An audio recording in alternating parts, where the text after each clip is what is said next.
Sering nonton sinetron di televisi?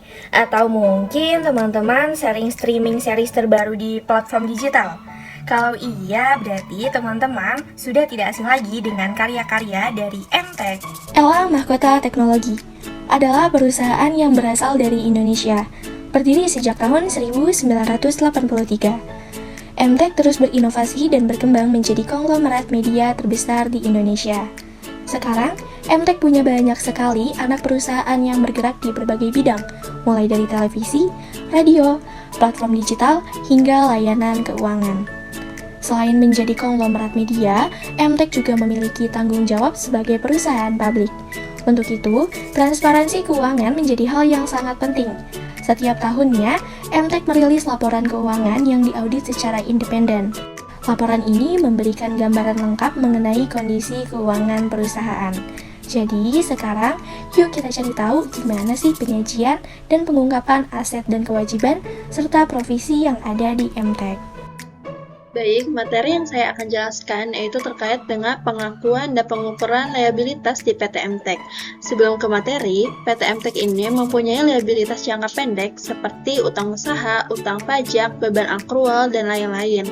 Untuk liabilitas jangka panjangnya, PT MTech mempunyai pinjaman jangka panjang, liabilitas pajak tanggungan, dan lain-lain. Oke, mari kita ke materi pertama.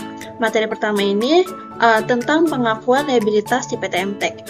Pada prinsipnya, semua liabilitas keuangan pada awalnya diakui berdasarkan nilai wajar.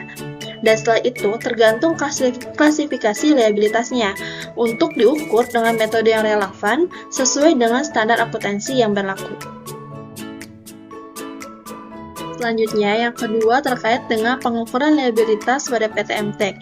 Di bagian kiri terdapat pengukuran awal. Nah, pengukuran awal ini dilakukan berdasarkan klasifikasinya. Klasifikasinya terdapat dua. Yang pertama, liabilitas keuangan diukur pada nilai wajar melalui laba rugi. Diukur pada nilai wajar melalui laba rugi pada saat pengakuan awal sesuai dengan PSAK 71. Dan setiap perubahan nilai wajar diakui langsung dalam laporan laba rugi. Tetapi umumnya, kelompok usaha tidak menggunakan klasifikasi ini.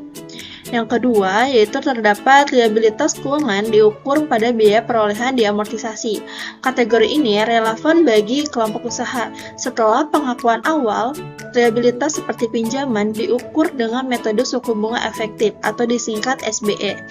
Keuntungan dan kerugian diakui dalam laporan laba rugi melalui amortisasi atau saat liabilitas dihentikan. Amortisasi SBE atau suku bunga efektif mencakup diskonto, premi, dan biaya transaksi sebagai beban keuangan.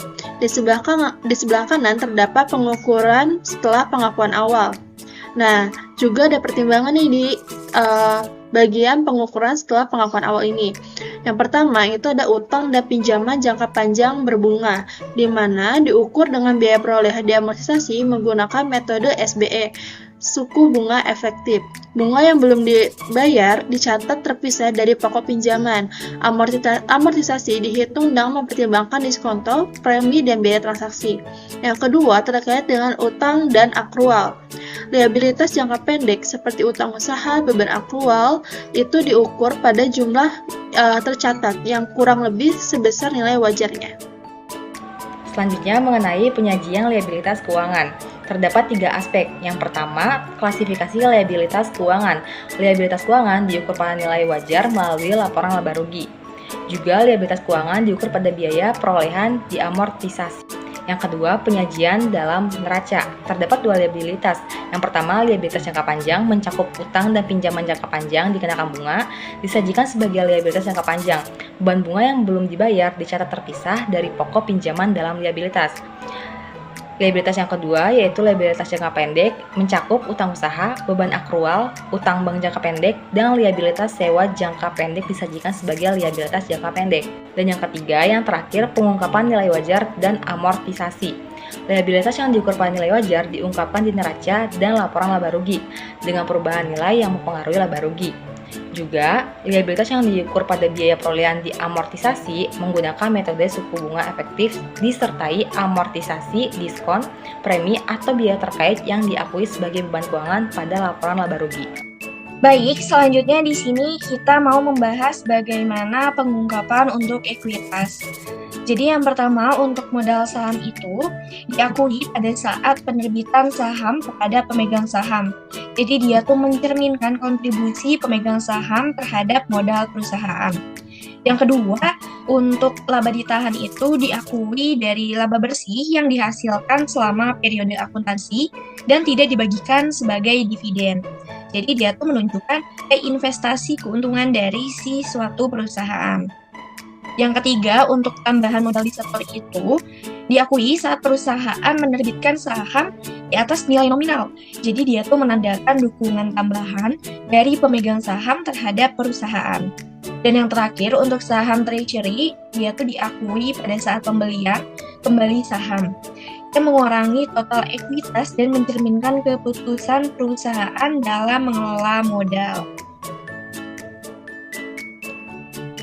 Selanjutnya tadi kita udah membahas pengungkapan, sekarang gimana nih pengukurannya? Jadi kalau untuk modal saham itu diukur berdasarkan nilai nominal dari saham yang diterbitkan dan jumlah saham yang beredar.